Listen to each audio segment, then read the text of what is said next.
والصلاة والسلام على عباده الذين اصطفى خصوصا على افضلهم وخاتم النبيين محمد الامین وعلى آلہ وصحبہ اجمعین اما بعد۔ آج ایک تو مجھے سورۃ البینہ کا ایک چھوٹا سا قرض ادا کرنا ہے۔ لفظ بریہ کی تشریح اس دن نہیں ہو سکی تھی۔ دوسرے آج ارادہ یہ ہے، اگرچہ ارادے کا پورا ہونا کلیتاً اللہ تعالیٰ کی مشیت پر منحصر ہے، کہ ہم دو صورتیں سورۃ الزلزال اور سورۃ العادیات کا مطالعہ کر لیں۔ ویسے طبیعت پر بڑی تکان ہے اور اضمحلال ہے۔ پچھلے 3 دن میرے بڑے شدید مشقت میں گزرے ہیں۔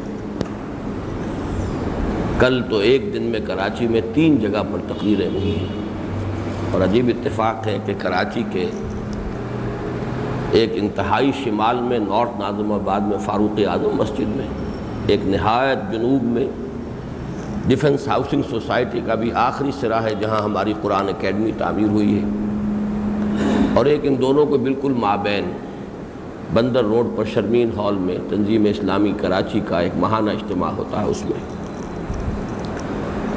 بہرحال میری طبیعت پہ جو اضمحلال ہے اور تکان ہے اس کی کچھ تلافی آپ کر سکتے ہیں اگر توجہ کو مرکوز رکھیں گے۔ تو اس سے پہلے کہ میں جو 2 صورتیں آج ہمیں پڑھنی ہیں ان کی تلاوت کروں، میں چاہتا ہوں کہ جو قرض سورۃ البینہ کا ہے اسے ادا کر دوں۔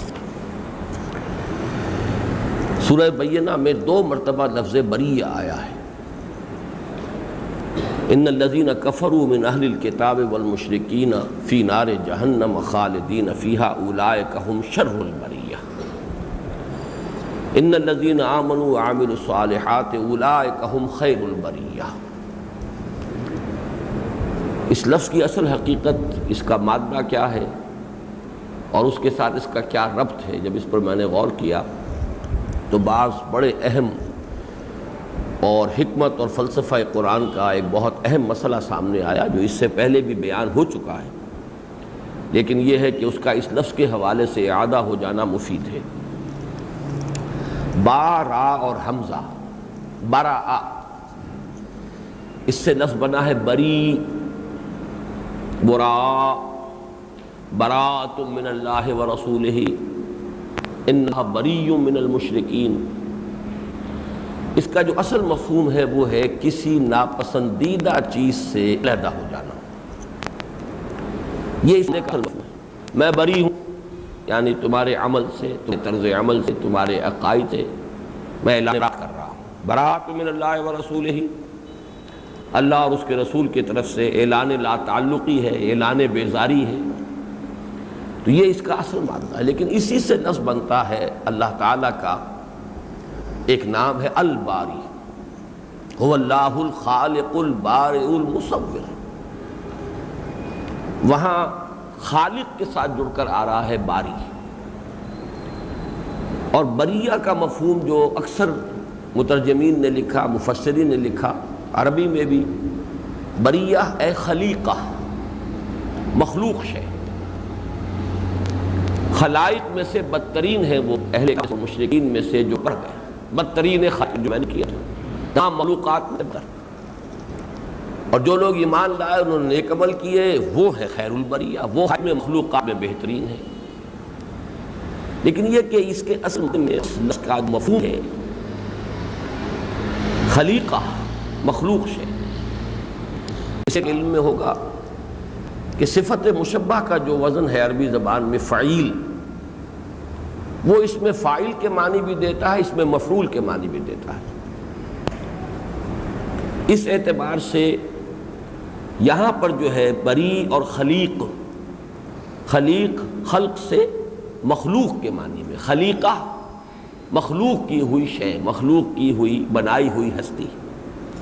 اسی طرح بریہ ہے جو بریہ بن گیا ہے، یا اور حمزہ مدغم ہو گئے، یا پر تشدید آ گئی، بریہ یہ بھی وہی فعیل کے وزن پر ہے، اور اس کے معنی بھی خلیقہ یعنی مخلوق۔ اب اس کا مفہوم کیا ہے؟ میں اس سے پہلے عرض کرتا ہوں کہ عالم خلق جو ہے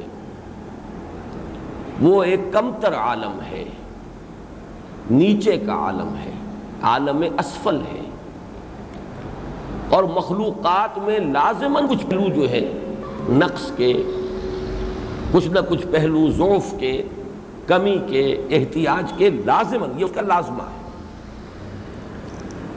جیسے کہ سورۃ التین کے درس میں بھی بار بار یہ بات آئی کہ انسان کو ہم نے تخلیق فرمایا بلند ترین سطح پر، لیکن اسے لوٹا دیا نچلوں میں سب سے نیچے۔ اس میں کیا توافق ہے؟ انسان کا، انسانی وجود کا ایسا، اس کا روحانی وجود یہ بلند ترین ہے، لیکن یہ عالم امر کی شے ہے، عالم خلق کی شے نہیں ہے۔ دوسرا حصہ ہے حیوانی وجود، یہ عالم خلق کی شے ہے، یہ نچلوں میں نیچا ہے۔ اسی لیے وہ آیات جو ہے میں نے اس سے پہلے بارہا کوٹ کی ہیں، خلق الانسان ضعیفا، انسان پیدا کیا ہے کمزور، پیدا کیا گیا ہے کمزور۔ خلق الانسان من عجل، انسان کو بنایا ہی گیا ہے عجلت سے، یعنی کہ سرشت عجلت ہے، اس کی طبیعت کے اندر عجلت پسندی ہے۔ یہاں تک کہ بڑے بڑے لوگ، نیک لوگ بھی خیر میں، نیکی میں عجلت کر بیٹھتے ہیں، اور یہ عجلت تباہی کا سبب بن جاتی ہے۔ یہ عجلت پسندی وہ ہے کہ جو انبیاء کرام سے بھی اس کا صدور ہو گیا، اگرچہ ظاہر بات ہے کہ انبیاء کرام سے صدور ہوگا شر میں نہیں ہے۔ حضرت موسیٰ علیہ السلام وقت معین سے پہلے حاضر ہو گئے کوہ طور پر، جواب طلبی ہو گئی، ما جاء یا موسیٰ، یہ وقت معین سے پہلے کیسے آ گئے موسیٰ تم اپنی قوم کو چھوڑ کر؟ وضاحت پیش کی، حولائے علی اصل واجلت الیک رب لترضی، پروردگار وہ قوم بھی پیچھے پیچھے آ ہی رہی ہے، میں جلدی تاکہ تو راضی ہو جائے، تو میرا شوق دیکھ، میرا اشتیاق دیکھ۔ لیکن جواب ملا فَإِنَّا فَتَنَّا قَوْمَكَ مِن بَعْدِكَ، تمہاری اس عجلت پسندی چاہے وہ خیر کے جذبے سے تھی، اس نتیجہ نکل چکا ہے، ہم نے تمہاری قوم کو تمہارے بعد فتنے میں ڈال دیا۔ یہی بات حضور سے کہی گئی، وَلَا تَعْجَلْ بِالْقُرْآنِ مِن قَبْلِ أَن يُقْضَىٰ إِلَيْكَ وَحْيُهُ لَا تُحَرِّكْ بِهِ لِسَانَكَ لِتَعْجَلَ بِهِ۔ اب ظاہر بات ہے قرآن کی محبت، قرآن کا اشتیاق، یہ تو خیر ہے، خیر ہی خیر ہے، اس میں شر کا امکان، اس میں بھی عجلت نہیں۔ سہج پکے سو میٹھا ہو، یہ عجلت پسندی جو ہے انسانیت کا وہ خاصہ ہے، اور ایسا جزو لازم ہے، جیسا کہ میں نے عرض کیا کہ انبیاء بھی اس سے نہیں رہے، اگرچہ ان کے ہاں اس کا ظہور خیر کی جانب ہوا، شر کی نہیں، لیکن خیر کی جانب بھی عجلت پسندی جو ہے اس کے نتائج جو ہے ناپسندیدہ نکل آتے ہیں۔ اسی طریقے سے فرمایا ان الانسان خلق ہلوعا، انسان کو تو پیدا ہی کیا گیا ہے تھوڑ دلا، کم ہمتا، بے صبرا، اور اس کی وضاحت کر دی اذا مسہ الشر جزوعا واذا مسہ الخیر منوعا، تکلیف آتی ہے تو چیختا ہے، چلاتا ہے، نالا و شیون، فریاد، اگر کوئی خیر مل جائے، دولت مل جائے تو اس کو روک روک کر رکھتا ہے کہ کہیں کسی دوسرے کو اس کا فیض نہ پہنچ جائے۔ ایسا ہوتا ہے نا، یہ دونوں چیزیں بیک وقت کیسے؟ اچھا ان الانسان کان ظلوما جہولا، سورہ احزاب میں ظلوم بھی ہے، جہول بھی ہے، تو ظلوم اور جہول اور حلوع اور منوع اور جزوع اور خلق الانسان من عجل، عجلت پسند، کمزور، یہ سب کیا ہے؟ یہ در حقیقت انسان کا وہ وجود ہے کہ جو حیوانی وجود ہے، خاکی الاصل ہے، یہ عالم خلق سے، وہ دوسرا پہلو عالم امر سے۔ اس اعتبار سے گویا کہ کسی کم تر شے کا جب اظہار ہو رہا ہے، پستر شے کا اظہار ہو رہا ہے، اس کے لیے لفظ وہی براء، ناپسندیدہ چیز سے علیحدہ ہو جانا۔ یہ چیز جو ہے چونکہ اپنی خلقت کے اعتبار سے یہ مخلوقات ہیں، یہ پستی کے معنی ہیں، ان کی توجہ عالم اسفل کی طرف ہے، یہ عجلت پسند ہے، اس اعتبار سے براء کا مادہ جو ہے وہاں سے یہ لفظ آیا بریہ۔ ان کمتر لوگوں میں بہترین کون ہے؟ ان الذین آمنوا وعملوا الصالحات اولئک ھم خیر البریہ۔ یہ چڑھائی اگر چڑھ، ایک چڑھائی ہے فکری، نظری، علمی، حقائق کو پہچان لیا، ایمان کی دولت حاصل ہو گئی، معرفت رب، آخرت کی پہچان، وہی کی شناخت، وہی پر یقین، پھر عمل صالح اگر ہو گیا یہ خیر البریہ ہے۔ اور جو رہ گئے کفر اور شرک کے اندر مبتلا رہ گئے، ضد اور ہٹ درمی میں مبتلا رہ گئے، مال کی محبت میں گرفتار رہ گئے، حب الشہوات سے اوپر اٹھ نہیں سکتے، اولئک ہم شر البریہ، یہ ان بروں میں سب سے برے ہیں۔ یہ ہے در حقیقت اس لفظ بریہ کی اصل اس کا اصل مادہ، اور یہ عالم خلق کے ساتھ اس کا ایک گہرا رشتہ، جو پھر جیسا کہ میں نے عرض کیا قرآن کی جو حکمت اور فلسفے کا اہم اصول ہے، عالم خلق اور عالم امر، اور ان کے مابین زمین و آسمان کا فرق، اسی کی طرف اس لفظ سے بھی اشارہ ہوا ہے۔ اب دیکھیے سورۃ التین سے کتنی مناسبت ہو گئی، سورۃ التین میں بھی تو یہی ہے، لقد خلقنا الانسان فی احسن تقویم ثم رددناہ اسفل سافلین الا الذین آمنوا وعملوا الصالحات فلہم اجر غیر ممنون۔ تو مضمون تو ایک ہی ہے، پیرائے مختلف ہے، اندازہ بیان مختلف ہے، پھر یہ کہ کانٹیکسٹ جدا ہوتے ہیں، سیاق و سباق جدا ہے، کہیں وہ مضمون کسی سیاق میں آ گیا ہے، کہیں کسی اور سلسلے میں آ گیا ہے، اس پر غور کرنے سے اس کے بہت سے پہلو جو ہیں جو پہلے نہیں واضح ہوئے تھے اجاگر ہو جاتے ہیں۔ بہرحال یہ تو تھا قرض سورۃ البینہ کا۔ اب آئیے ہم تلاوت کر رہے ہیں سورۃ الزلزال، سورۃ العادیات کی۔ اعوذ باللہ من الشیطان الرجیم، بسم اللہ الرحمن الرحیم۔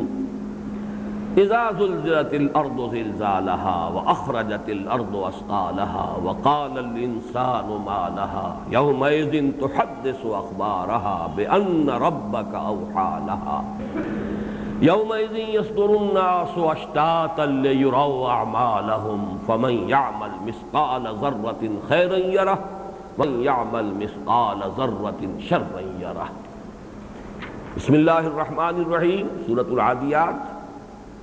والعادیات ضبحا فالموریات قدحا فالمغیرات صبحا فأثرن به نقعا فوسطن به جمعا ان الانسان لربه لکنود وانه على ذلك لشہید وانه لحب الخیر لشدید افلا يعلم اذا بعثر ما في القبور وحصل ما في الصدور ان ربهم بهم یومئذ لخبیر۔ صدق اللہ العظیم۔ بہت مرتبہ تذکرہ ہو چکا، اب تو غالباً ہم آخری 4 سورے پر پہنچ چکے ہیں۔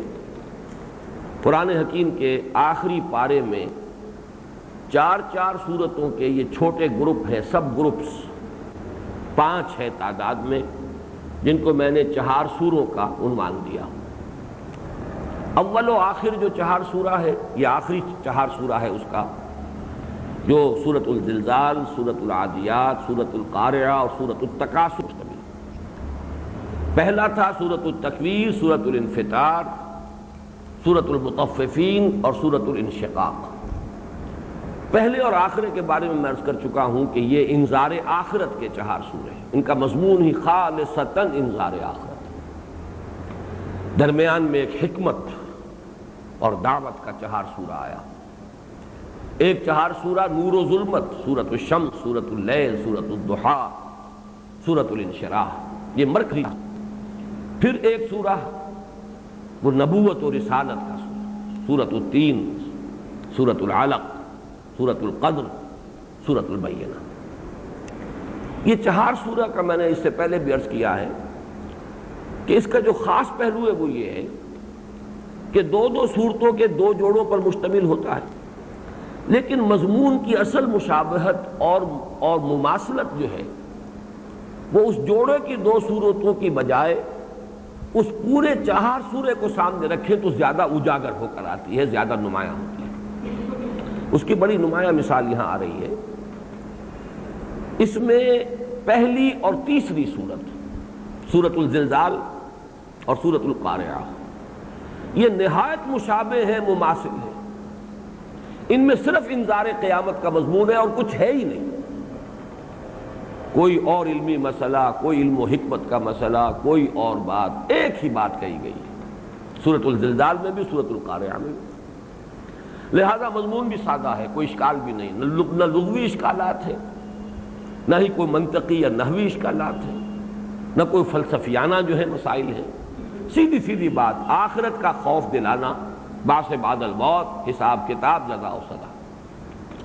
جو اس خطبہ نبوی کے حوالے سے بارہا میں نے آپ کو سنائے الفاظ، واللہ لتموتن کما تنامون ثم لتبعثن کما تستيقظون ثم لتحسبن بما تعملون ثم لتجزون بالاحسان احسانا وبالسوء سوءا وانها لجنۃ ابدا اور نار ابدا۔ تو پہلی اور تیسری صورتیں مشابہ ہیں، اصل میں اگر کہا جائے نسبت زوجیت ان کے مابین، اور دوسری اور چوتھی صورتیں نہایت مشابہ ہیں، ان میں حکمت کے گہرے مضامین، اگرچہ اصل عمود وہی ہے، انذار قیامت، انذار آخرت، لیکن یہاں انسانی نفسیات اور انسان کی باطنی کیفیات کے حوالے سے بات آئی۔ انسان کا ناشکرا پن، تقابل تو کرے انسان اپنا، حیوانات سے تقابل کرے جن سے یہ اپنے آپ کو افضل سمجھتا ہے، ان میں کتنی وفاداری ہوتی ہے اپنے آقا کے لیے، اپنے مالک کے لیے، کس طریقے سے گھوڑا جو ہے وہ اپنے آقا کے ذرا سے اشارے کے اوپر خطرات کے اندر کود پڑتا ہے، گھس جاتا ہے، حالانکہ اسے معلوم ہے کہ آگے نیزے ہیں اور آگے تلواریں ہیں اور تیروں کی بوچھار آ رہی ہے، لیکن مالک پیٹھ پر بیٹھا ہوا ہے، اس نے جو اشارہ کر دیا ہے، اس کی ایڑی کی ذرا سی حرکت جو ہے وہ اسے ہر طرح کا رسک لینے کے لیے آمادہ کر دیتا ہے۔ ذرا تقابل کرے انسان اپنا۔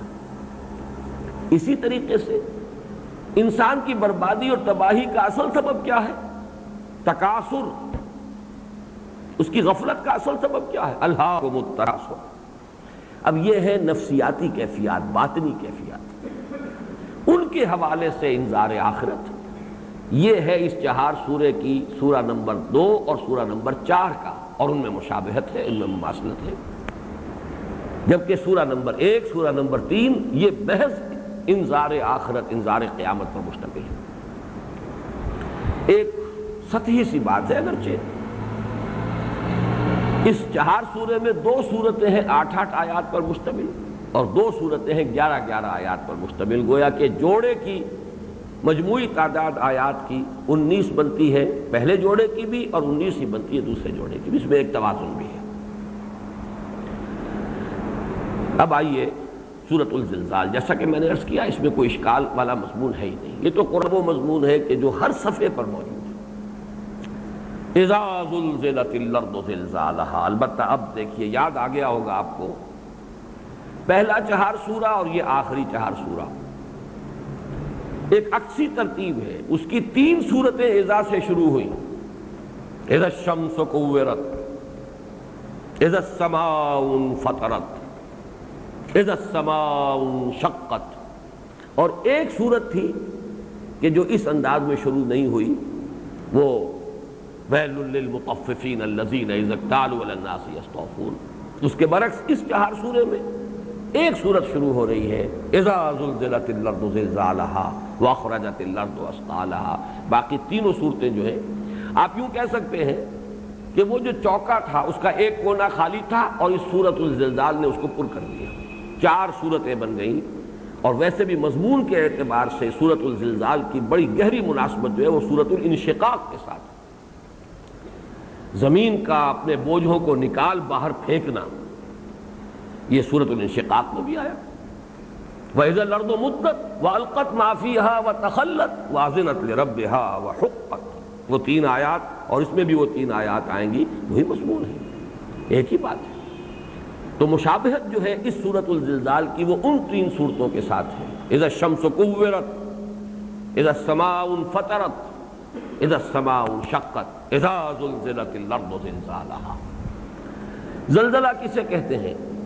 کسی شے کا ہلنا، پھر پیچھے ہٹنا، پھر ہلنا، یہ زلزلہ ہے۔ یہ جو 4 حرفی جو بنتے ہیں مادے، ان میں یہ کیفیت ہوتی، تسلسل، سلسلہ، سلسلہ کے اندر بھی ایک کیفیت ہے اسی طرح کی۔ سلسلۃ الجرس، گھنٹی کی آواز، وہ بھی مسلسل نہیں ہوتی، بلکہ اس کے اندر ایک طرح کا آواز، پھر وقفہ، پھر آواز، پھر وقفہ، سلسلۃ الجرس، جیسے گھنٹی کی آواز ہوتی ہے، وہی کے سلسلے میں وہ لفظ آیا ہے۔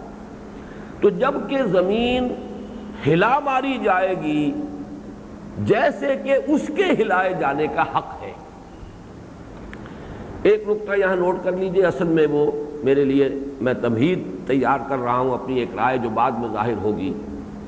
جتنی مرتبہ اذا آیا ہے یہ فعل ماضی کے کسی فعل کے اظہار کے لیے نہیں آیا، مستقبل کے لیے آیا. اذا الشمس کورت، جب سورج کی دھوپ لپیٹ دی جائے گی، یہ مستقبل کا معاملہ ہے. اذا السماء انفطرت، جب کہ آسمان پھٹ جائے گا. اذا السماء انشقت، جب آسمان شق ہو جائے گا. اذا زلزلت الارض زلزالها، جب کہ ہلا ماری جائے گی زمین جیسے کہ اس کا ہلایا جانے کا حق ہے. اس میں یہ زلزال کا لفظ آیا ہے، اس کو کہتے ہیں مفعول مطلق. اور مفعول مطلق کا فائدہ یہ ہوتا ہے کہ کوئی کام جو کیا گیا اس کو استعارہ نہ سمجھو، وہ جیسے کیا گیا جیسے کہ اس کے کرنے کا حق ہے. ضربتہ ضربا، میں نے اسے مارا جیسے مارا جاتا ہے، یہ نہ سمجھو کہ ایسے ہی کوئی زبانی مار ماری ہے، حقیقی مار ماری ہے. ضربتہ ضربا. تو اذا زلزلت الارض زلزالا، جبکہ زمین ہلائی جائے گی جیسے کہ ہلائے جانے کا حق ہے. اس میں مزید جو تاکید کا رنگ پیدا کیا وہ ہا، زلزالہ ہا، یعنی یہ کہ ایک ہے کسی چھوٹی چیز کا ہلا دینا، ایک ہے زمین جیسی بڑی شے کو، پورے کی پوری سموچی زمین کو ہلانا. تو زلزالہا اذا زلزلت الارض زلزالہا، جبکہ زمین جھنجھوڑی جائے گی، ہلا ماری جائے گی جیسے کہ اس کے ہلائے جانے کا حق ہے. یہ ہا کا جو یہاں پہ آیا ہے، اس کی ضمیر، اس کو صرف یہ نہ سمجھیے کہ یہ یقیناً جو فواصل اور طوافی ہیں ان آیات کے، ان سے بھی ان کی مناسبت ہو گئی. تمام آیات ہا پر ختم ہو رہی ہیں، کم سے کم یہ کہ 5 آیات، لیکن یہ کہ اس کے علاوہ اس کے اندر مضمون کی شدت پیدا ہوئی. اب اس زلزلے سے مراد کون سا زلزلہ ہے؟ جیسے کہ نفخے کے بارے میں آ چکا ہے، نفخہ سور کم سے کم 2 مرتبہ تو ثابت ہے. ایک رائے یہ ہے کہ 3 مرتبہ سور میں پھونکا جائے گا. نفخہ اول جو ہے وہ نفخہ ہے زلزلہ، یہ نفخہ صاح کہلاتا ہے. قیامت کا لفظ اصل میں ہمارے ہاں عام طور پر اردو میں اور عربی میں بھی اسے ہم ایک خاص سینس میں استعمال کر لیتے ہیں، حالانکہ اگر اس کو علیحدہ کیا جائے تو ایک ہے ساعہ، الساعہ والساعۃ اضحیٰ وامر، ایک ہے قیامہ. چونکہ ہمارا جو یقین ہے ایمان بالآخرہ، پہلے اس دنیا کی جتنی مخلوقات ہیں ان پر ایک موت طاری ہو جائے گی، ایک زلزلہ آئے گا، بھونچال آئے گا، انسان پتنگوں کی طرح اڑ رہے ہوں گے اور پہاڑ جو ہے ریزہ ریزہ ہو کر، جیسے کہ اگلے ہفتے کو ہم پڑھیں گے القارعہ مالقارعہ وما ادراک ما القارعہ یوم یکون الناس کالفراش المبثوث وتکون الجبال کالعہن المنفوش. یہ ہے پہلا مرحلہ. پھر جب ایک عمومی موت طاری ہو جائے گی تو ایک لفظ جو آیا ہے صاق، جب سور میں پھونکا جائے گا فصائق من فی السماوات والارض، آسمانوں اور زمین کی جملہ مخلوقات الا ماشاء اللہ، سوائے ان کے جنہیں اللہ چاہے، وہ بے ہوش ہو کر گر جائیں گے. یہ دوسرا نفخہ ہے، اور بعض لوگ اس دونوں کو ایک ہی میں شمار کرتے ہیں. اب اس کے بعد کتنا وقت گزرے گا ہم نہیں جانتے، ہو سکتا ہے صدیوں بیتے. پھر جب اٹھایا جائے گا فَإِذَا هُمْ قِيَامٌ يَنظُرُونَ، بعد سے بعد الموت کا جب مرحلہ آئے گا، یہ ہے قیامت. قیامت کس کو کہتے ہیں؟ قیام کے معنی کھڑا ہونا. تو یوم القیامہ وہ ہے جب کہ لوگ کھڑے ہوں گے، یوم یقوم الناس لرب العالمین، جب کہ لوگ کھڑے ہوں گے اپنے رب کے حضور میں. تو وہ جو موت کا مرحلہ ہے پہلے جو آئے گا، جو تباہی، یہ ایک مرحلہ ہے. اس کے لیے قرآن کی اصطلاح ہے ساعہ، والساعۃ اضحیٰ وامر، بڑی کڑوی شے ہے یہ. اور قرآن مجید میں اس زلزلے کا ذکر جو ہے، جو زلزلۃ الساعہ ہے، وہ سورہ حج کے شروع میں آیا ہے. یا ایھا الناس اتقوا ربکم ان زلزلۃ الساعۃ شیء عظیم یوم ترونها تذہل کل مرضعۃ عما ارضعت وتضع کل ذات حمل حملها وتری الناس سکارى. اب اس میں صاف معلوم ہو رہا ہے کہ یہ زلزلہ جب آئے گا، زلزلۃ الساعہ، تو ابھی لوگوں میں جان ہوگی، شعور ہوگا، دودھ پلانے والیاں اپنے بچوں کو بھول جائیں گی، حاملہ جو ہے ان کے حمل گر جائیں گے، لوگوں پر ایک عجیب ہول کسی کیفیت طاری ہوگی، محسوس ہوگا جیسے کوئی نشہ ان کو اوپر مسلط ہو گیا ہے، وما هم بسکارا ولکن عذاب اللہ شدید۔ یہ ہے زلزلۃ الساعہ۔ یا ایھا الناس اتقوا ربکم ان زلزلۃ الساعۃ شیء عظیم۔ یہ زلزلہ وہ نہیں ہے، یہ زلزلہ ہے زلزلۃ القیامہ۔ اس زمین میں وہ تمام مخلوقات جو اس کی تھیں، جب موت طاری ہو جائے گی وہ سب کے سب مٹی ہو کر اسی میں دفن ہو جائیں گے، مٹی ہو کر مٹی میں مل جائیں گے، چاہے وہ زلزلۃ الساعہ کے وقت ہلاک ہوئے ہوں، لیکن چونکہ مدت گزرے گی، باڈیز ڈیکے ہو جائیں گی، مٹی ہو کر مٹی میں مل جائیں گے۔ اب تو زمین ہی زمین ہے، اس کے اوپر کوئی جاندار شے کا وجود نہیں۔ اب جب قیامت کا وقت آئے گا، دوسرا زلزلہ، اب اسے زمین کو جھاڑا جائے گا، جیسے جھاڑتے ہیں آپ کسی دری کو جھاڑتے ہیں اس میں سے گردہ نکالنے کے لیے، قالین کو جھاڑتے ہیں کہ اس کے اندر جو گردہ جمع ہو گیا وہ نکلے۔ یہ زلزلہ وہ ہے اذا زلزلت الارض زلزالها واخرجت الارض اثقالها۔ اب جو اس کے بوجھ تھے، یہ ثقل کی جمع اثقال ہے۔ ثقل کا لفظ عام طور پر آتا ہے اساس البیت کے لیے، گھر میں جو سامان ہوتا ہے۔ تو جب یہ زمین نکال دے گی اپنے تمام بوجھ، اپنا تمام سامان جو کچھ اندر لیے ہوئے ہیں، اس کے لیے وہ بہترین تمثیل ہے جو میں نے آپ کے سامنے ابھی رکھی ہے کہ جیسے جھاڑتے ہیں کسی شے کو اس میں سے گردہ نکالتے ہیں، ایسے ہی اس کے جو دو ثقل ہیں، یہ ثقلین جن کو کہا گیا ہے، سنفرغ لکم ایھا الثقلان، اے دو بوجھو، زمین کے بوجھ۔ ایک تو یہ کہ تمام حیوانات، اور انسان بھی ایک حیوان ہے، اس کا جو وجود خاکی ہے، وجود حیوانی ہے، وہ اسی زمین سے بنا ہے۔ اور معلوم یہ ہوتا ہے کہ جنات کی تخلیق بھی جو ہوئی ہے، جو اگرچہ شعلے کی لپٹ سے ہوئی ہے، لیکن یہ بھی اس دور میں جبکہ زمین خود ایک دہکتا ہوا انگارہ، آگ کا ایک کرہ تھی، وہ بھی ہے اسی زمین کی مخلوق، اگرچہ وہ ناری کرہ تھا، ابھی اس کی خاک کی سٹیج نہیں آئی تھی، اسی لیے ان کو کہا گیا ثقلان۔ یہ زمین کے دو بوجھ ہیں، یہ زمین ہی کی کوکھ سے برآمد ہوئے ہیں، چاہے پہلا بوجھ جو ہے وہ اس وقت برآمد ہوا جبکہ ابھی یہ خود ایک ناری کرہ تھا، اور دوسرا بوجھ اس وقت برآمد ہوا جبکہ اس کے اوپر خاک کی تہ آ گئی تھی، یہ جو کرسٹ آف دی ارتھ جسے ہم کہتے ہیں، کلے ہے، اس سے پھر تخلیقات کا سلسلہ ہوا۔ یہ ثقلان ہے۔ سنفرغ لکم ایھا الثقلان فبأي آلاء ربكما تكذبان یا معشر الجن والانس ان استطعتم ان تنفذوا من اقطار السماوات والارض فانفذوا لا تنفذون الا بسلطان۔ تو اخرجت الارض اثقالها، اب اس میں اگرچہ مفسرین کے اقوال ہیں، اس سے ایک مراد یہ ہے کہ زمین اپنے خزانے اگل دے گی، سونا چاندی یہ سب کچھ بھی تو اسی میں پڑا ہوگا نا، اور وہ اس لیے نکال باہر کرے گی کہ اب جو بعد سے بادل موت کے بعد انسان دیکھے گا تو حسرت طاری ہو جائے اس پر کہ اس کے لیے ہم ایک دوسرے کی گردنیں مارتے رہے، اس سونے چاندی کے لیے، سیم و زر کے لیے، اور آج اس کی طرف کسی کو دیکھنے کی بھی جرت نہیں ہوگی، کوئی ایک نگاہ سے بھی دیکھنا پسند نہیں کرے گا۔ یہ بالکل وہی بات ہے کہ جیسے بتوں کو بھی جہنم میں جھونکا جائے گا تاکہ وہ جو ان کے پوجنے والے تھے ان کی حسرت میں اضافہ ہو۔ ہم انہیں پوجتے تھے، یہ تو آج ہمارے ساتھ ایندھن بنے ہوئے اس آگ کا، جہنم کی آگ کا۔ اسی لیے کہا گیا ہے کہ اس کا ایندھن ہوں گے انسان اور پتھر، فاتقوا النار التی وقودها الناس والحجارہ، تاکہ حسرت میں اضافہ ہو۔ تو ایک قول یہ بھی ہے، وہ میں نے عرض کر دیا آپ سے، لیکن یہ کہ اصلاً یہاں مراد جو ہے وہی ثقلان در حقیقت، اور ان میں جو ہم سے خطاب ہے تو گویا کہ تمام انسان کے جو زمین کے اندر اس وقت دفن ہوں گے، زمین ہی کی کوکھ سے پیدا ہوئے تھے، زمین ہی میں دفن ہو چکے ہوں گے، اب زمین کو جھاڑا جائے گا اور اس میں سے وہ چیزیں نکال لی جائیں گی۔ وَأَخْرَجَتِ الْأَرْضُ أَثْقَالَهَا، اور نکال دے گی زمین اپنے سارے بوجھ، اپنے حمل۔ یہ بات جیسا کہ میں عرض کر چکا ہوں سورۃ الانشقاق کے بہت قریب ہے، اذا السماء انشقت واذنت لربها وحقت واذا الارض مدت والقت ما فيها وتخلت واذنت لربها وحقت، جب زمین کو کھینچا جائے گا، اور اس کے کھینچنے سے دیکھیے جھاڑنے کے لیے بھی کھینچا جاتا ہے، تان کر ہی کسی شے کو جو ہے اس میں سے گردہ جھاڑا جاتا ہے، جب اسے کھینچا جائے گا اس کے اندر جتنے بوجھ ہیں وہ سب نکال کر باہر پھینک دے گی، خالی ہو جائے گی۔ وَقَالَ الْإِنسَانُ مَا لَهَا، اور کہے گا انسان. اب یہ معلوم ہوتا ہے بعد سے بعد الموت کا مرحلہ ہے، جبکہ اب شعور بھی ہو گیا انسان کو.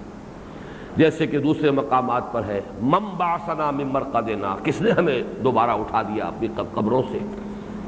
وہ تو اٹھتے ہی ہوش آئے گا لوگوں کو، پھر وہ چیتیں گے او ہو یہ وہ دن آ گیا جس کی خبر ہمیں دی جاتی تھی، ہم مذاق اڑاتے تھے.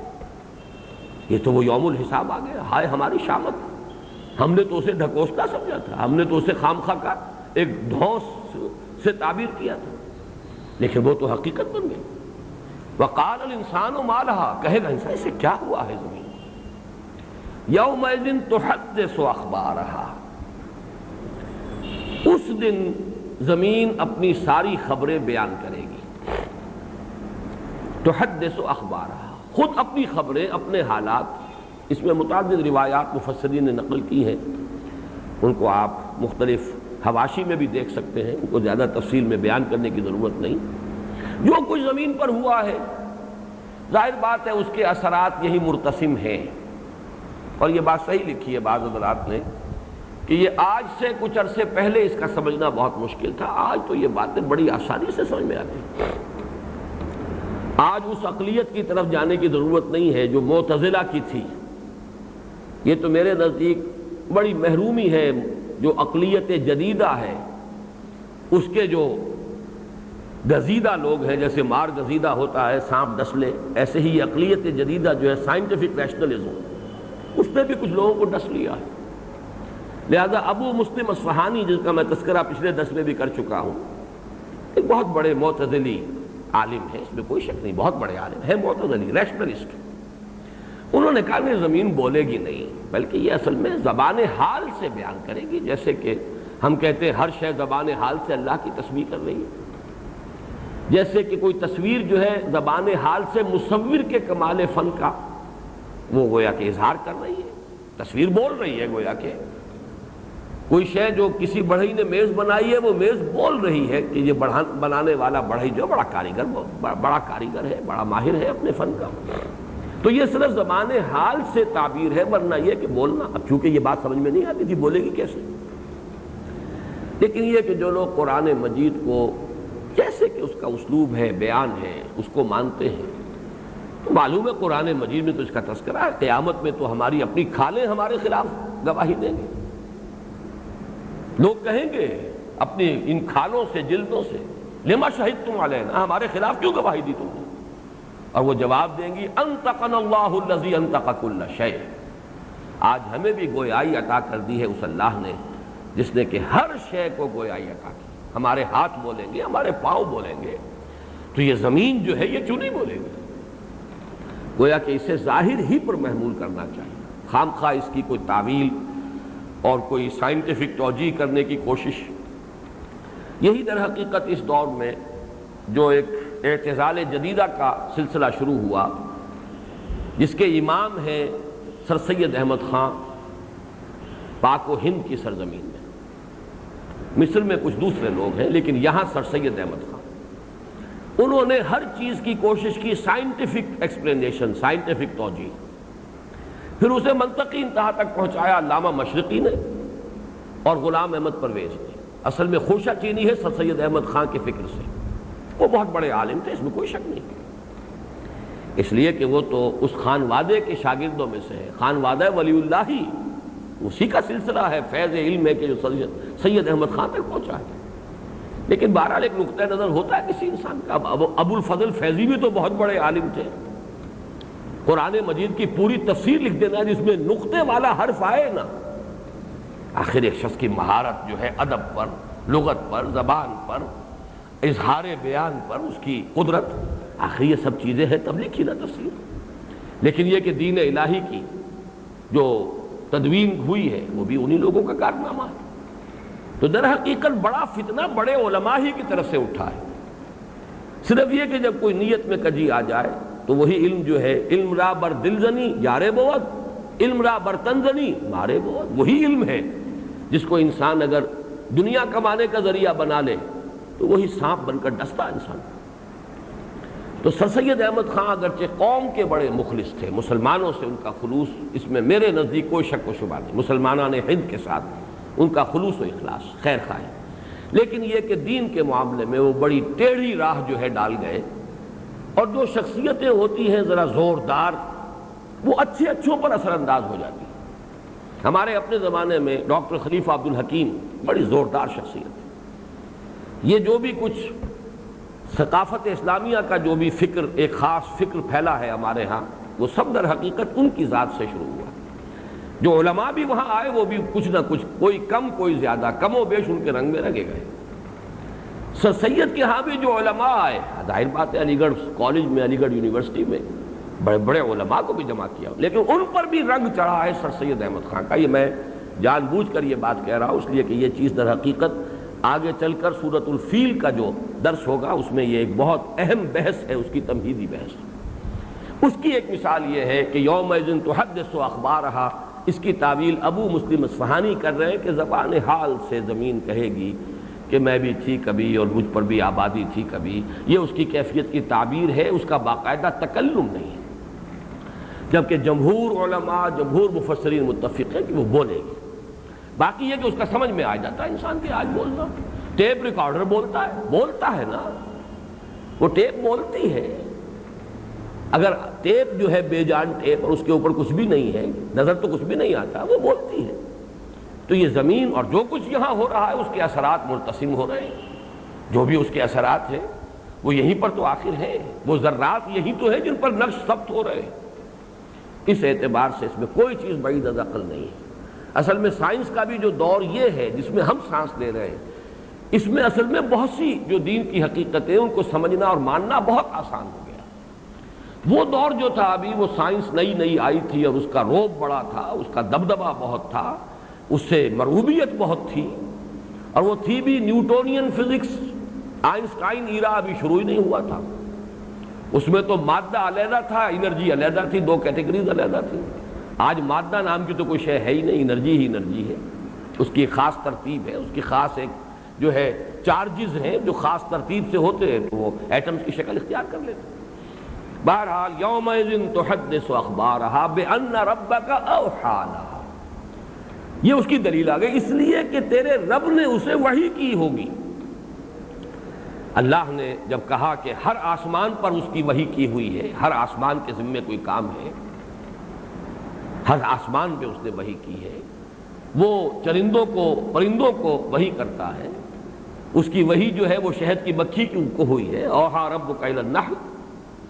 تو یہ وحی جو ہے تمام جاندار، بے جان، ذی شعور، بے شعور تمام کو ہو سکتی ہے، البتہ وحی نبوت یہ شے ہے بلند ترین، یہ انبیاء کرام کا خاصہ ہے، اس کا دروازہ ہمیشہ کے لیے بند ہو چکا محمد الرسول اللہ صلی اللہ علیہ وسلم کے بعد۔ بِأَنَّ رَبَّكَ أَوْحَىٰ لَهَا يَوْمَئِذٍ يَصْدُرُ النَّاسُ أَشْتَاتًا لِيُرَوْا أَعْمَالَهُمْ۔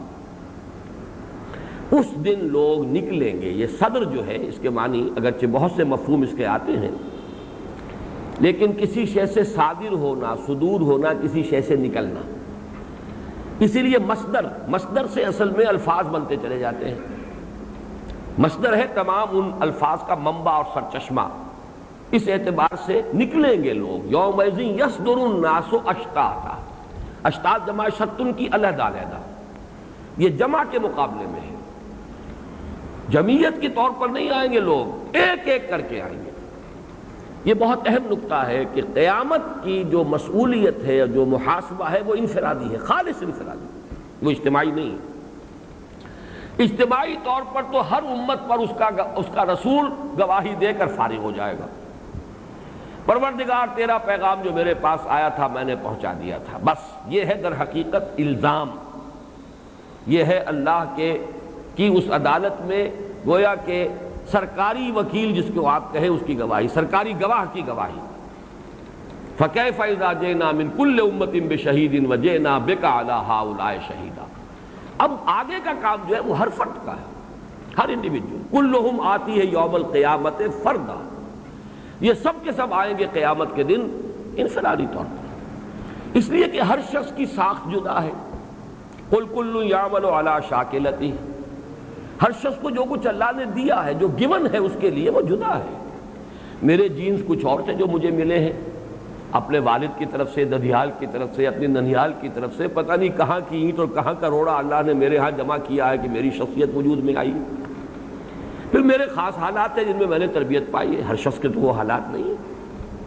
خاص قسم کے مواقع تھے جو مجھے اللہ نے دے دیے، سب کو تو وہ مواقع نہیں ملتے، دوسروں کو ہو سکتا ہے اس سے بہتر مواقع مل گئے ہوں، لیکن یہ کہ ہر ایک کے لیے یہ مواقع، ماحول سے جو مواقع ملتے ہیں اور اسی کے اعتبار سے اتمام حجت ہوتی ہے۔ تو ہر شخص کا معاملہ جو ہے لا یکلف اللہ نفسا الا وسعها، اللہ ذمہ دار نہیں ٹھہرائے گا کسی بھی ذی نفس کو مگر اس کی وسعت کے مطابق۔ تو اجتماعی فیصلے کیسے ہو سکتے ہیں؟ وہاں کا فیصلہ جو ہے انفرادی۔ دنیا میں اجتماعی فیصلے ہو جاتے ہیں قومیں، جب قوم کوئی مجموعی طور پر ثابت کر دے کہ مجھ میں خیر نہیں رہا یا شر اتنا غالب آ چکا ہے کہ اب خیر کے ابھرنے کا کوئی امکان نہیں رہا، تو اس قوم کو نسیہ منسیہ کر دیا جاتا ہے۔ جیسے کہ آپ کوڑا کرکٹ جمع کرتے ہیں، آپ نے دیکھا ہوگا باغات میں بھی پتے وتے یہ جمع کیے، آگ لگا دی باغ کو صاف رکھنے کے لیے۔ لولا دفع اللہ الناس بعضهم ببعض لہدمت صوامع وبیع وصلوات ومساجد یذکر فیہا اسم اللہ کثیرا۔ اللہ وقتاً فوقتاً، وقفے وقفے سے اس زمین کی صفائی کرتا رہتا ہے، کوڑے کرکٹ سے پاک کرتا رہتا ہے۔ یہ تو ہوتا ہے، ہلاکت ہوتی ہے اجتماعی قوم کی، اور اس میں پھر واتقوا فتنة لا تصیبن الذین ظلموا منکم خاصہ، اس میں گیہوں کے ساتھ گھن بھی پس جاتا ہے۔ وہ ضروری نہیں ہے کہ وہ جو ظالم ہی ہو، جو بدی کرنے والے ہوں وہی اس کی لپیٹ میں آئیں، وہ لوگ بھی اس میں آ جائیں گے، البتہ آخرت میں ان کی فلاح ہو جائے گی، بچ جائیں گے اگر وہ اپنی سی کوشش کرتے رہے، نیکی پر قائم رہے، آخرت ان کی سنور جائے گی۔ دنیا میں عذاب کے اندر البتہ وہ عذاب جو ہے جو رسولوں کی آمد کے بعد آتا ہے، اس کا خاصہ ہے، علیحدہ ہے، وہ مخصوص معاملہ ہے۔ اہل ایمان کو جدا کر کے اور پھر جو کافر ہیں وہ ان کو ہلاک کیا جاتا تھا، قوم نوح، قوم ہود، قوم عاد، قوم صالح، یہ معاملہ ہوتا تھا نکال کر، جیسے کہ سورہ بینہ میں تفصیل سے بیان کر چکا ہوں کہ انفکاک کے معنی ہی یہ ہے، یہ علیحدہ ہو جائیں۔ لم یکن الذین کفروا من اہل الکتاب والمشرکین منفکین، ان کا علیحدہ ہونا ہو ہی نہیں سکتا تھا۔ یہ چھاج پھٹکے گا تو دانے ایک طرف ہوں گے اور بھوس ایک طرف ہو جائے گا، پھر اس بھوک کو آگ لگا دیں گے۔ یہی وہ ابتلاء اور آزمائش کا سارا فلسفہ۔ بلے یبحث اللہ، اللہ تعالیٰ تمہیں سفٹنگ کر لینا چاہتا ہے، چھان پھٹک کر کے جو صحیح مال ہے اس کو نکال کر اور باقی بھس جو ہے اس کو آگ لگا دینا چاہتا ہے۔ یومئذ یصدر الناس اشتاتا، اس دن نکلیں گے لوگ علیحدہ علیحدہ، لیروا اعمالہم، تاکہ دکھلا دیے جائیں، مجہول کا صیغہ ہے، تاکہ ان کو دکھلا دیا جائے، دکھلا دیے جائیں، وہ دکھلا دیے جائیں اپنے اعمال۔ یہاں دکھلانے کا ذکر ہے، یہاں جزا و سزا کا ذکر نہیں ہے۔ اس صورت کے بارے میں یہ نکتہ نوٹ کر لیجئے، ورنہ بہت سے اشکال پیدا ہو جاتے ہیں۔ ہر انسان کو دکھا دیا جائے گا، اگرچہ اس میں یہ بھی ہوگا کہ بہت سی برائیاں اگر ہم نے کی ہیں تو بہت سی نیکیوں سے ان کا ازالہ ہو جائے، ڈیبٹ کریڈٹ ہو جائے، لیکن ایک دفعہ جو آئے گا نقشہ پورا، وہ تو یہ ہے کہ آپ کا بینک اکاؤنٹ بھی آتا ہے تو ایک پیسہ بھی آپ نے اس میں سے ڈرا کیا تو وہ تو درج ہوگا، بیلنس جو نکلے گا وہ دیکھا جائے گا کہ آپ کے خلاف ہے یا آپ کے حق میں ہے، کریڈٹ ہے یا ڈیبٹ ہے۔ لیکن یہ ہے کہ وہ ساری انٹریز تو ہوں گی، کوئی عمل بھی اس اعتبار سے غائب نہیں ہوگا، ہر انسان کے سامنے آ جائے گا۔ یہی وہ بات ہے کہ جو کہی گئی سورہ کہف میں، پکار اٹھیں گے لوگ ما لہذا الکتاب لا یغادر صغیرۃ ولا کبیرۃ الا احصاها ووجدوا ما عملوا حاضرا۔ یہ کیسا اعمال نامہ ہے، اس نے تو نہ بڑی چیزوں کو چھوڑا نہ چھوٹیوں کو چھوڑا، مائنیوٹس ڈیٹیلز بھی omit نہیں کی ہے، ان کا سب کا احاطہ کیا ہوا، احصاء کیا ہوا ہے، گنتی کر کر کے رکھا ہوا ہر شے کو، اور وہ پائیں گے جو کچھ بھی عمل انہوں نے کیا ہوگا موجود، وَعَمِلُوا وَوَجَدُوا مَا عَمِلُوا حَاضِرًا۔ تو یہ در حقیقت اس آیت کے ذیل میں اس کی شرح ہے یہ، فَمَنْ يَعْمَلْ مِثْقَالَ ذَرَّةٍ خَيْرًا يَرَهُ۔ تو جو کوئی عمل کرے گا یا عمل کر رہا ہے، یہ عمل، یہ چونکہ جزا اور شرط جزا ہے، یرہ دیکھ لے گا، وَمَنْ يَعْمَلْ مِثْقَالَ ذَرَّةٍ، جو کرے گا ذرے کے ہم وزن۔ یہ ذرہ کسے کہتے ہیں کئی مرتبہ میں نے بیان کیا ہے۔ اب ظاہر بات ہے کہ ہر زبان جو ہے اس میں جو الفاظ آتے ہیں وہ مشاہدے سے ہوتے ہیں. چھوٹی سی چھوٹی چیز کے لیے جو مشاہدہ ہوا اس وقت لوگوں کو وہ کیا تھی؟ چیونٹیاں جو ہیں ان کے جب بچے نکلتے ہیں انڈوں میں سے بہت چھوٹے چھوٹے بہت باریک، ان کو وہ کہتے ہیں ذر. اس سے چھوٹی چیز کا کوئی تصور نہیں تھا. آج آپ کوئی تصور مائکروسکوپ کے حوالے سے رکھتے ہیں اور اس کے حوالے سے آپ کے تصورات بڑھ گئے ہیں. چھوٹی چیز کے لیے ایٹم کہیں گے، کچھ اور کہیں گے، لیکن یہ کہ اس وقت سب سے چھوٹی سی چھوٹی چیز یہی تھی. اس طرح دیکھیے حقیر چیزوں کے لیے قطمیر، فتیلہ، ولا یظلم ربک فتیلہ، اللہ تعالیٰ تیرا رب فتیلہ بھی کسی پر ظلم نہیں کرے گا، حق نہیں مارے گا کسی. اب فتیل کسے کہتے ہیں؟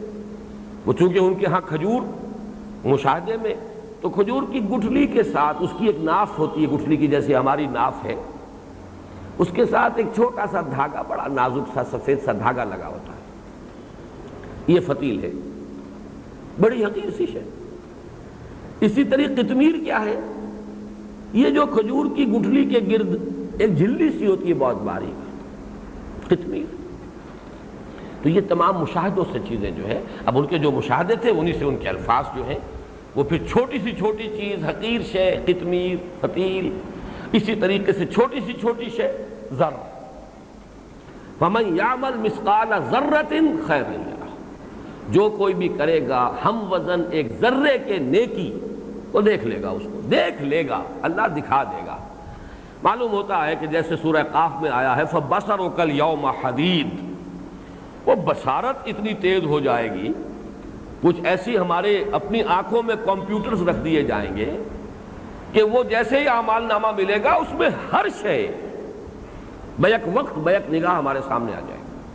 اب اس میں سے اللہ نے کن نیکیوں کو حبط کر دیا ہے، اس لیے کہ ان میں خلوص نہیں تھا. حبط اعمال، حبطت اعمالہم، کتنی نیکیاں تھیں بظاہر جو یہاں شرک کے درجے میں، اس لیے کہ ریاکاری تھی. من صلی یرائی فقد اشرکا، یہ مائنس پلس وہاں ہوگا، یہ ڈیبٹ کریڈٹ ہو جائے گا. کتنے گناہ ہیں جن کو اللہ نے رائٹ آف کیا ہے. رائٹ آف اس معنی میں نہیں کہ وجود نہیں رہا، لیکن یہ کہ وہ کینسل ہو گئے. وہ گناہ کے جو بندہ مومن کو دنیا میں تکالیف آتی ہیں یہ کفارہ بن جاتی ہیں اس کے بہت سے خطاؤں کا. نیکیاں کرتا ہے اس کے بہت سے جو چھوٹی برائیاں ہیں وہ خود بخود دھلتی چلی جاتی ہیں. ان الحسنات یذہبن السیئات، یہ ڈیبٹ کریڈٹ تو اپنی جگہ پر ہے. پھر نیٹ ریزلٹ کیا نکلتا ہے یہ اپنی جگہ پر ہے. لیکن اس صورت سے جو معلوم ہو رہا ہے اصل میں ان صورتوں کی جو تاثیر ہے وہ اسی شے میں مضمر ہے. جو کچھ وہاں کہا گیا ہے اس کا مراقبہ کرو، اسے پکاؤ، اس کو دل پر لکھ لو. فَمَنْ يَعْمَلْ مِثْقَالَ ذَرَّةٍ خَيْرًا يَرَهُ وَمَنْ يَعْمَلْ مِثْقَالَ ذَرَّةٍ شَرًّا يَرَهُ، یہ ہے اس کا لب لباب. اب اس میں مزید یہ بحثیں جو میں نے کی بھی ہیں اصل میں یہ تو اس لیے کہ بہرحال اشکالات ذہنوں میں، ورنہ واقعہ یہ ہے کہ ان صورتوں کو پڑھتے ہوئے ان بحثوں سے ذرا ذہن کو خالی کر کے پڑھنا چاہیے. یہ الفاظ کیا بول رہے ہیں، ان کا مفہوم کیا ہے. یہ بات بھی خاص طور پر کہہ رہا ہوں، سورۃ العصر اب دور نہیں ہے. سورۃ العصر کو پڑھتے ہوئے سورۃ العصر ہی پر نگاہ ہونی چاہیے. اب اس سے یہ لازم آ گیا، اس کا یہ نتیجہ نکلا، ایمان اور عمل کی بحث کیا ہے. جب اس میں آپ پڑھ جاتے تفسیر ہو گئی، علم کے انبار ہو گئے، تاثیر ختم ہو جاتی. تاثیر تو اسی میں ہے کہ آپ کے قلب پر لکھا جائے والعصر ان الانسان لفی خسر الا الذین آمنوا وعملوا الصالحات وتواصوا بالحق وتواصوا بالصبر. دائیں بائیں مت دیکھیے، اس وقت اسی آیت کا مراقبہ، اسی کو اپنے لوح قلب کے اوپر نقش کر لیجیے، تب تاثیر ہوگی. تفسیر سے تاثیر نہیں ہوتی. علم ہے، منطق ہے، ادھر کا سوال ادھر کا جواب، اور اس کا یہ اس کی رائے، اس کی یہ رائے، اس کی وہ رائے، یہ ساری چیزیں یہ معلومات کے خزانے ہیں. تاثیر اس کی ظاہر ہو جاتی ہے سارے اسی قیل و قال کے اندر. جو اس کا اصل امپیکٹ ہے انسان کے قلب کے اوپر وہ باقی نہیں رہتا. تو اصل میں یہاں تو چونکہ بہرحال اب درس ہے اور آپ حواشی پڑھیں گے، مباحث آ سکتے ہیں، یہاں اصل شے کیا دکھا دیے جائیں گے ہم. باقی اللہ فضل فرمائے، اللہ معاف فرما دے، اللہ تعالیٰ مغفرت کرے، اپنے دامن رحمت میں چھپا لے، اللہ تعالیٰ حساب یسیر لے لے، بس ذرا دکھا کے علیحدگی میں بھائی یہ ہے تمہارا اعمال نامہ، لیکن ہم تم سے درگزر کر رہے ہیں. پتہ چل جائے ہے تمہارا یہ اصل، تاکہ اس کی شان غفاری کا بھی کچھ احساس تو ہو. لیکن ہم تمہارے اوپر تمہارے فلاں کام کی وجہ سے کرم کر رہے ہیں. جیسے متوکلون کے بارے میں آیا، بہت سے متوکلین ہیں اس امت کے، وہ بغیر حساب چھوڑ دیے جائیں گے. لیکن بغیر حساب کا مطلب یہ ہے کہ سمری ٹرائل ہوگا، سرسری سی پیشی ہوگی. حساب یسیر بھی اسی کو کہتے ہیں. اللہم حاسبنا حسابا یسیرا. اور دیکھیے سورہ انشقاق میں آیا ہے فسوف یحاسب حسابا یسیرا وینقلب الی اہلہ مسرورا. اسی میں یہ نقشہ بھی موجود ہے کہ کہیں جائے گا اور پھر واپس آئے گا. علیحدگی میں اللہ تعالیٰ بات کر کے حساب کتاب دکھا کے جاؤ معاف کیا، چھٹی دو. اللہ تعالیٰ ہم سب کو اسی انجام سے دوچار